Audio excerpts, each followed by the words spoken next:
क्या हो अगर आपके देश की मिलिट्री देश की ना होकर के सिर्फ एक पॉलिटिकल पार्टी की प्राइवेट सेना बन जाए।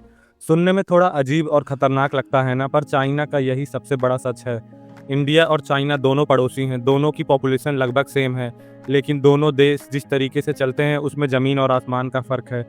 इंडिया एक क्योटिक पर जिंदा डेमोक्रेसी है। यहाँ पावर आम जनता से निकलकर पार्लियामेंट तक जाती है, यानी पावर का फ्लो बॉटम से टॉप की तरफ होता है। पर चाइना चाइना एक रिजिड डार्क पिरामिड है। यहाँ जनता के पास जीरो पावर है।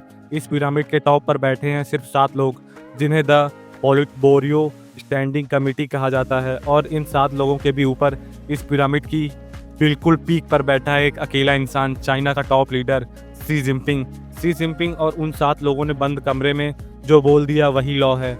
No debate, no opposition.